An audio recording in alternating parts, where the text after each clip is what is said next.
Welcome to The Hypnotist, the show that gives you inside access to cutting-edge hypnosis with real clients facing genuine issues. Brought to you by the hypnotherapist demanded by celebrities, CEOs, and even royalty, Adam Cox. These recordings took place live from Adam's clinic in London's world-famous Harley Street. This podcast features powerful hypnosis, so do not listen while driving or operating machinery. This recording is not suitable for those with epilepsy or severe mental health issues. So, get yourself comfortable and enjoy today's episode of The Hypnotist. Hi, it's Adam here, and in today's episode of The Hypnotist, you'll be listening to a hypnosis session for a client that was dealing with feelings of self-sabotage, that whenever she would attempt to lose weight, there would be this part that would want to binge on food and kind of overindulge. And because of that, it kind of raised the stakes and meant that she was even more determined to lose weight. And when we were talking, she literally used the phrase, "I have this part that I have to lock away." And I found that interesting because in my experience working with a lot of clients where there is feelings of self-sabotage and inner conflict, what you tend to find is that quite often the coping strategy is to alienate or exile a particular part. And normally that makes that part even more resilient and resourceful. And, I was using the metaphor of, would she ever lock her own child in a closet, if they did something that she disagreed with? And of course, the answer was no. So there's this element of empathy that was created for her and a younger part. And she intuitively knew that this was a childlike part. Now, you can call that an inner child, or you can call it an ego state, or, internal family systems. But effectively, the model is the same, that there is different parts with different roles and intentions to play. What you're going to hear in this hypnosis session is an element of parts integration where trust was reestablished, or the possibility of trust was reestablished through acknowledgement, through apologies, through asking for forgiveness, but also to reconcile and atone from the past and to do things differently in the future. And what you tend to find is that when you have what almost feels like civil war inside your own mind, and you take the enemies and you make them allies, powerful change can take place. Sometimes magical change can take place. And that's what you're going to hear in this hypnosis session, an element of interacting with a part that's been exiled and really connecting. And I was using language to bring out the maternal part of this client so that she could really feel this bond with this part that she had kind of locked away. I think you'll find this interesting if you're a hypnotherapist. I think if you feel that you're dealing with feelings of self-sabotage, you'll also benefit from this. But if you do feel that you're dealing with inner conflict, obviously this session was created for someone else. There will be a link in the show notes that you can schedule a free 30-minute consultation call with me.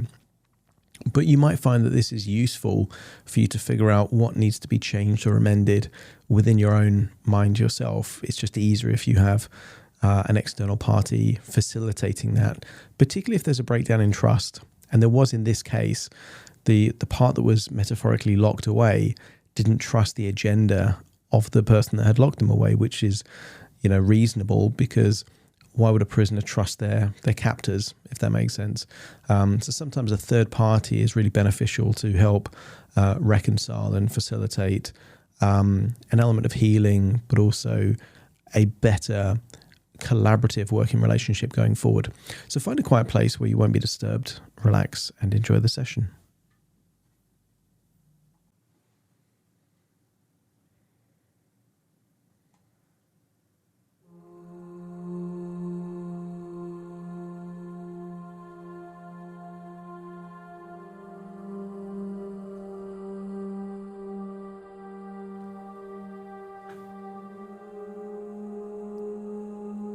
Take a deep breath in.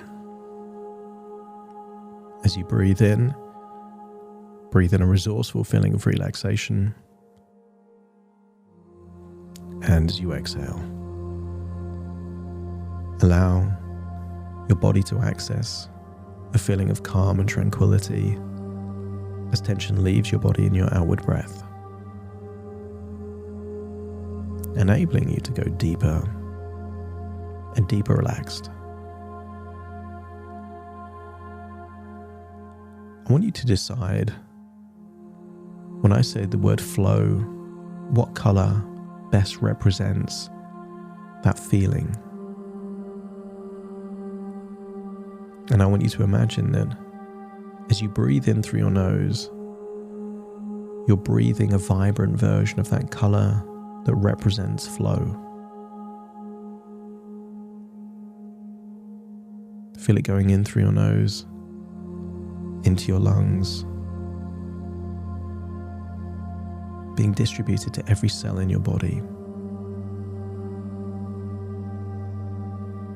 And the opposite of flow is a lack of alignment. The clues to a lack of alignment are tension and feelings of being ill at ease. So as you breathe in this feeling of flow, allow all other feelings to leave your body in your outward breath.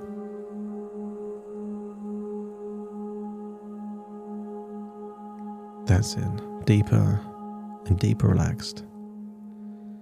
And notice that as you breathe in that feeling of flow, what changes take place. Maybe your eyelids get heavier and heavier. Maybe your neck feels looser and more relaxed. Maybe your shoulders feel that it's melting away any tension. Maybe you're breathing slower and more deliberately.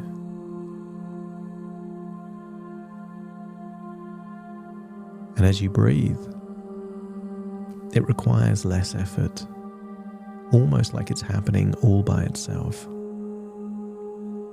Arms and legs limp, loose and heavy, enabling you to go deeper and deeper, relaxed. And as you relax, I want you to use the power of your imagination to think of a house, a 2-story house with a roof and a chimney, a garden on the outside, a typical house. And I want you to imagine this house represents a part of your mind, and that in this house is a part that you could have a much better relationship with. I want you to imagine that you are opening the front door of this house. Notice if it's a wooden door or a different material. Open the door, walk inside, close the door behind you.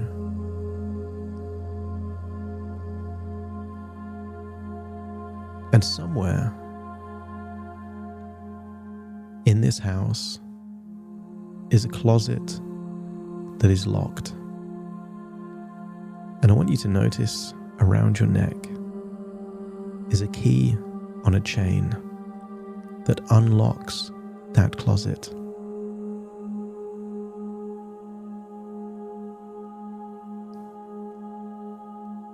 I want you to imagine standing in front of that closet, knowing that there is someone locked in that closet, perhaps a little girl that represents part of you.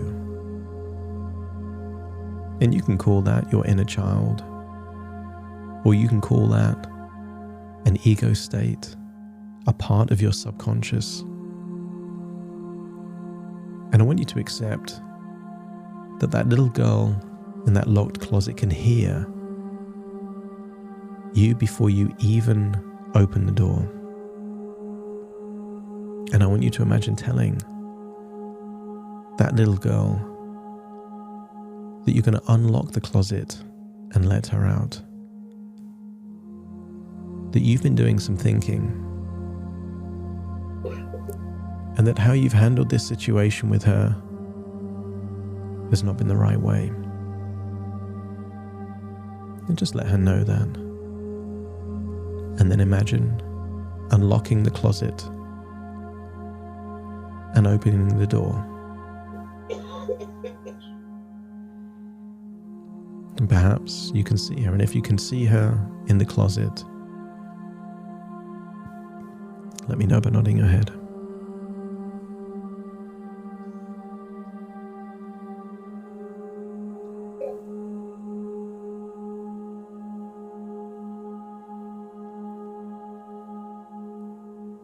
I want you to hold her by the hand and take her out of the closet.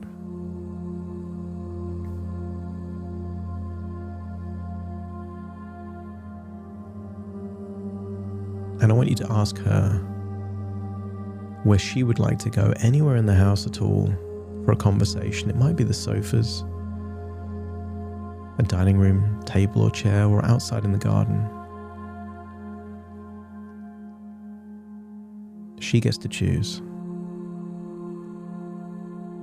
And when she's taken you to that place, just let me know by nodding your head.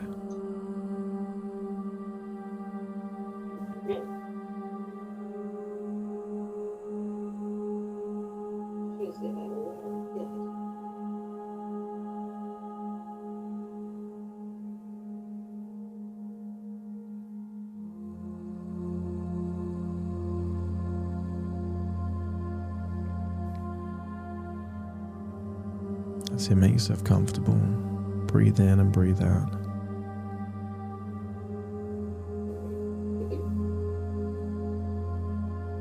That's it, relax your eyes. Back in that house.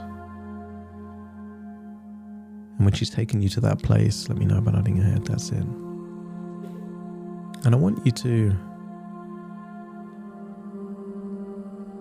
let her know that you've been thinking about what's been happening, and you know that what you've done, with the benefit of hindsight, was not the right thing to do. And tell her that. Just say whatever feels natural in that moment, that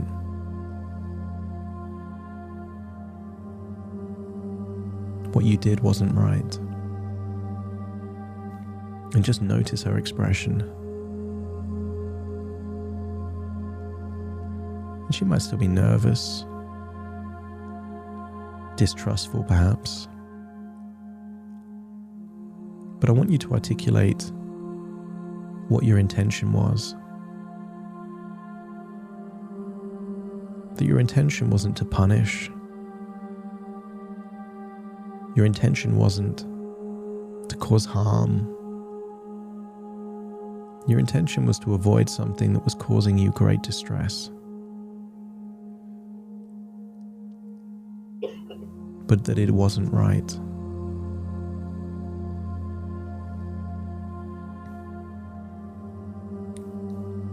I want you to tell her that you will do whatever it takes to put things right, but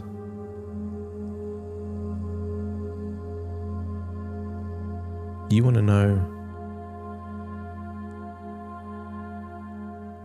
about her, and I want you to ask her if it's okay if I speak directly to her. And if that's okay, just nod your head.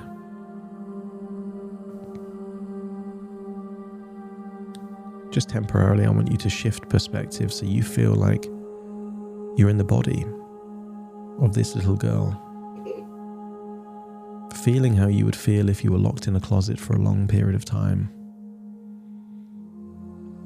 Feel that wariness, feel that lack of trust. And if I'm now speaking to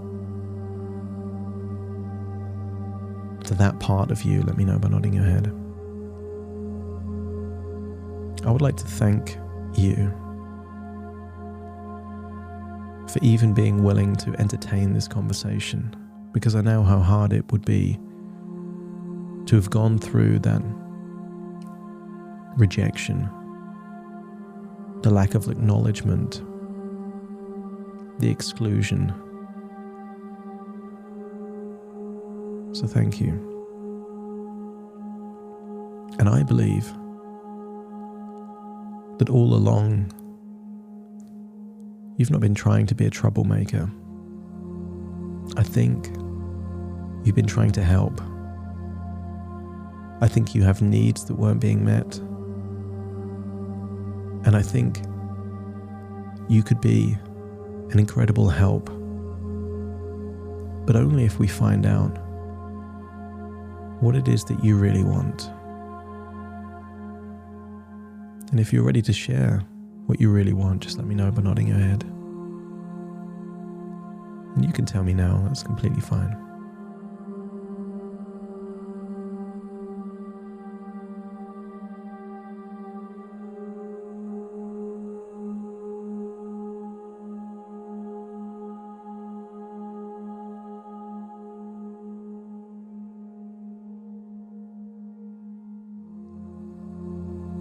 I'm going to say some words that I think you might want. And if these are true, just let me know by nodding your head.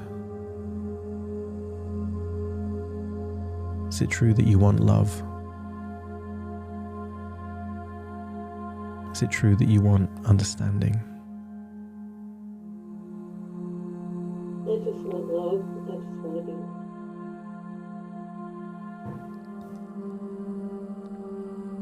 I'm going to make a guess that because you haven't been receiving the love that you wanted,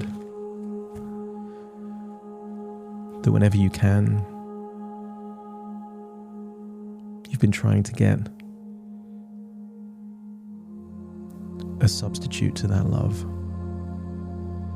And if it's true that food has been that poor substitute for the love that you've really craved, just let me know by nodding your head. But it's all I have.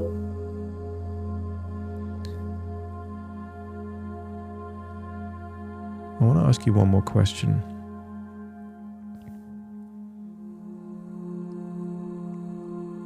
If the other part that put you in the closet accepted that they didn't know what you really wanted, they thought you were trying to sabotage.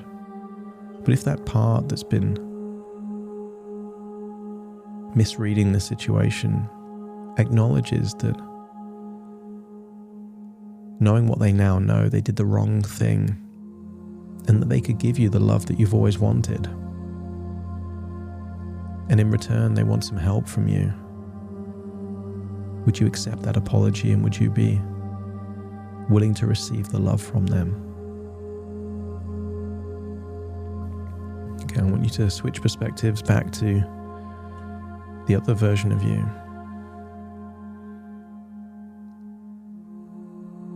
And again, I want you to apologize to this little girl in the most heartfelt, sincere way, to let her know that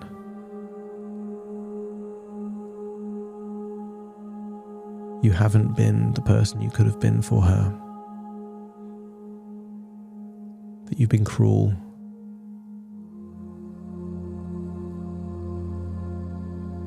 and that you're sorry. And if she accepts that, just let me know by nodding your head.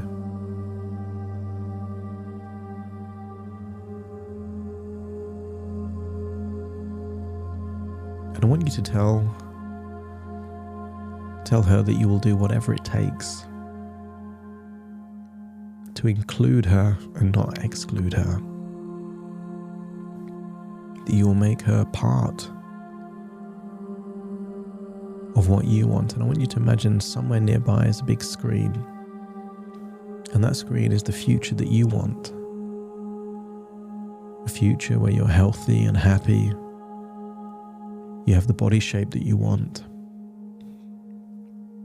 And then I want you to let her know that the reason why you put her in that closet is that you thought that she was trying to stop you from becoming this person, and you now understand that that wasn't her intention, that she was just trying to get a poor substitute for what she really wanted, which was love.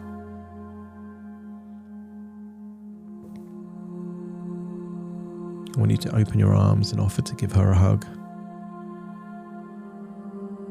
telling her you'll do whatever it takes to put things right, and if she accepts that, then give her that hug and let me know by nodding your head.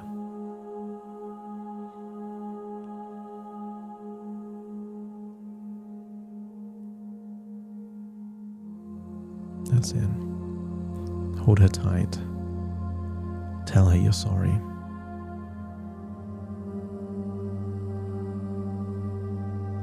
And I want you to ask her how she would want to be loved. And just listen.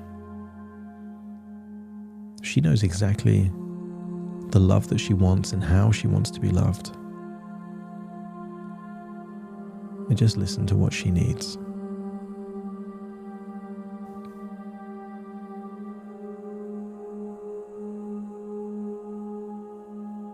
And then I want you to ask her for her help. Accept that you've been trying to do things without her help and you haven't made the progress that you've wanted. Even when you've locked her away, you've not made the progress. But show her that image on that screen of the future that you really want and ask if she has any ideas that could help this become a reality for you. And if she has ideas, just let me know by nodding your head.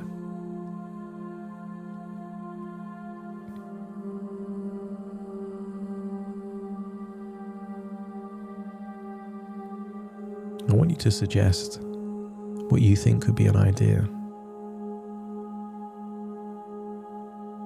And I think that idea might be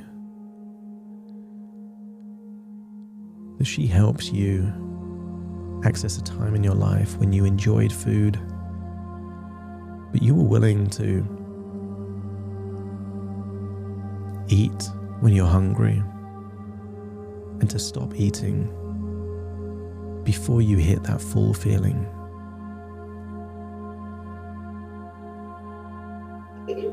To build a routine where the majority of what you were eating was healthy, nutritious foods. But every now and then, you would eat something just for the feeling of joy of that thing. And I want you to ask her if she could help you to think of the kind of foods in those special occasions that would be a gift to yourself. But there's one caveat. Less is more. She would help you really enjoy those moments that you have, the enjoyable but less healthy things, on the condition that they're not too frequent. And if she's willing to help you with this mission, just let me know by nodding your head. I want you to tell her that you will never put her in the closet again. That if she does things that you don't like, you will find out why. That you will work with her. That you will build back her trust. And that you need her help. I want you to give her another hug. And tell her that she can choose any bedroom in the house as her place. And see the excitement as she skips up the stairs, knowing that she has no longer have to spend any more time in the closet.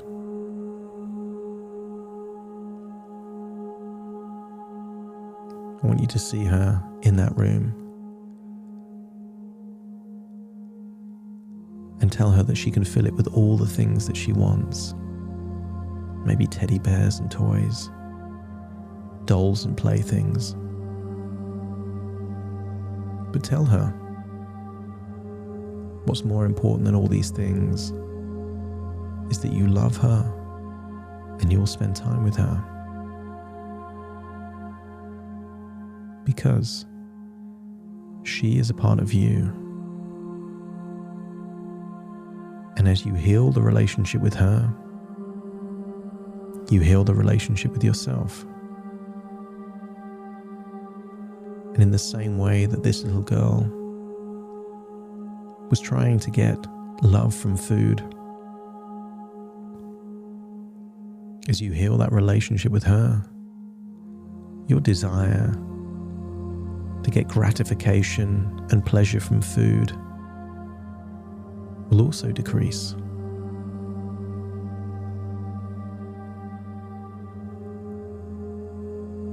Food is no substitute for acceptance, connection, and deep understanding. And the more you understand yourself, the less need there is for the fleeting gratification of taste. And I want you to think back to memories of amazing memories with your own children. Remember a hug, a special moment, a milestone in their life. And I want you to think how ridiculous it would be to trade in those moments for any food on the planet. As this then gives you evidence that love and connection is more important to you than food.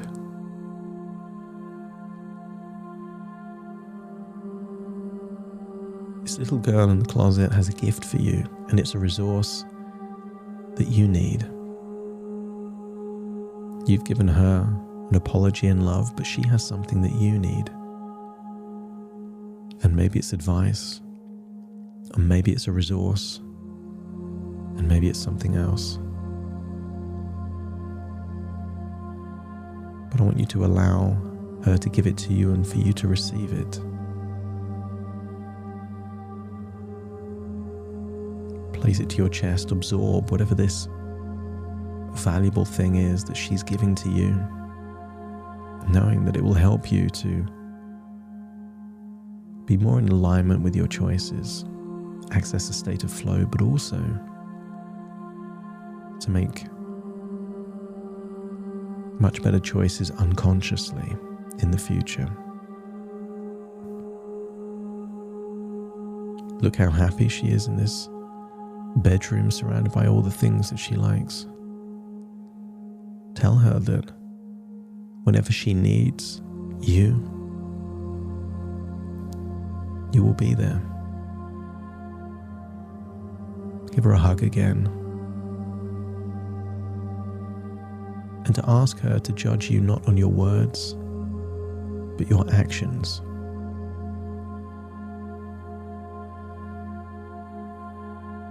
And that you're looking forward to seeing her help and assistance in helping you to make amazing choices. Did you let go of that embrace? Find your way back towards the door, open the door, and then leave the house, knowing that you can return at any point in time. And then find yourself back in the present, still feeling that sense of flow, relaxation, resourcefulness, and alignment. Feeling a sense of accomplishment that you've healed a rift with yourself, to yourself.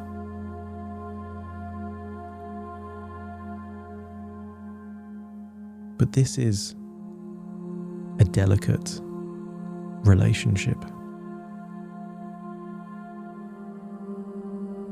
This part of you needs love. And one of the best ways that you can give love to yourself are the choices that you make. So you will have a desire to make healthy choices, not because you're following a plan and you have to, because in doing so, you're giving yourself self-love, which in turn, this part that's been neglected for a while will receive as a ripple effect from the choices that you make. The more nice things you do for yourself, the more nice things you're doing for this part that's been wounded and rejected for so long. And if you know exactly the kind of things that you can do to give yourself the self-love that you need, and in return this part will also receive, just let me know by nodding your head. And now it's time to return to the present, but you take all of these resources and this new relationship with yourself with you. Take a deep breath in through your nose and out through your nose. Wiggle your fingers, wiggle your toes, get a sense that you're back fully in the present in this moment. As very soon I count from 1 to 10 to awaken you, you will awaken feeling that something important that was broken is now fixed, and that there is the opportunity of a better relationship with yourself that will get even better, proportionate to the choices you make. Starting to count to awaken you. 1, 2, 3, waking up. 4, 5, 6, more alert. 7, 8, open your eyes, open your eyes. 9, 10, wide awake, wide awake, wide awake.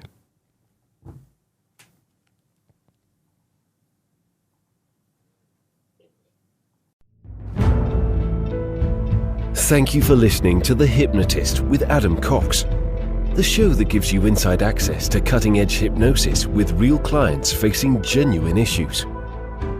To automatically receive the latest episodes, please subscribe.